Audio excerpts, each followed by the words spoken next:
Before social media, before public ceremonies, and before recent internet claims, Mount Kenya's sacred custodianship had already been introduced to the modern world. And this is not a matter of opinion, it's a matter of chronology, documentation, and continuity under Kikuyu customary law.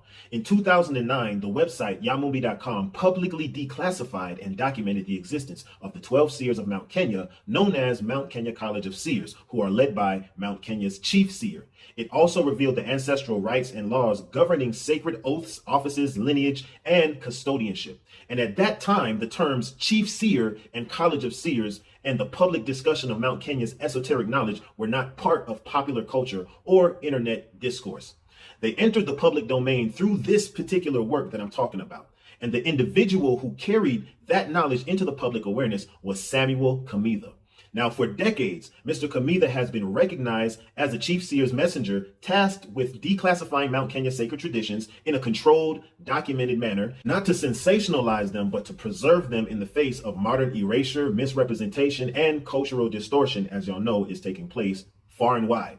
Now, this custodianship was not symbolic. It involved a careful release of tribal secrets and sacred knowledge, including teachings associated with the 12 seers, the oath-bound traditions, and sacred natural elements tied to the mind activation rituals.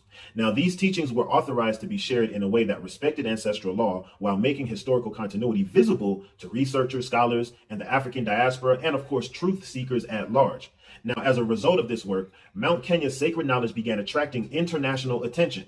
Now, for instance, representatives of the Hopi tribe in America, who are themselves documented, confirmed custodians of ancient sacred stone tablets, they traveled to meet Mr. Samuel Kamitha years ago. Now, this encounter was not coincidental. It represented a recognition between ancient indigenous custodial traditions across continents, grounded in shared principles of ancestral law, indigenous prophecies, sacred record keeping, and covenant responsibility. Now, these interactions form part of the documented historical record surrounding Mount Kenya's custodianship and Mr. Samuel Kamitha. Now, in 2019, this lineage of custodianship was further formalized through a United States copyright registration for the Marvel character Black Panther and Vibranium that explicitly referenced the Mount Kenya College of Seers on that copyright. This registration did not invent a tradition, it documented one that already existed. It established a legal record acknowledging the body of work associated with Mount Kenya's sacred knowledge and its custodial structure. These parallels did not arise in isolation. They followed nearly a decade of public documentation, research, access, and global scholarly interest sparked by yamumbi.com and Mr. Kamitha's custodial role. Now, from 2018 onward, the work expanded to include structured African diaspora engagement. Ceremonial inductions were conducted for representatives tasked with cultural education, preservation, and international outreach. I am one of those individuals. I was ceremoniously adopted into the Ajiru clan under Kikuyu customary law and inducted as an elder and ambassador for Mount Kenya through documented traditional rites, becoming a blood son of Mr. Samuel Kamitha. Now, this matters not for status, but for accountability. It establishes standing within the tradition being discussed.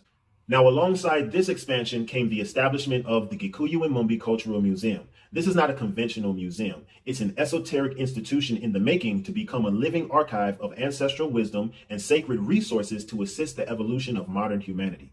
In 2021, international media, including the Los Angeles Tribune, referenced yamumbi.com in discussions about the exposure of Africa's sacred knowledge and its potential implications for humanity.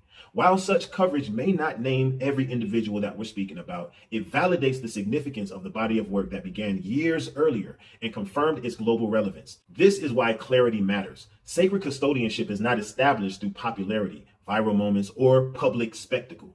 Under Kikuyu customary law, it is governed by lineage, oath, secrecy, and strict ceremonial protocol.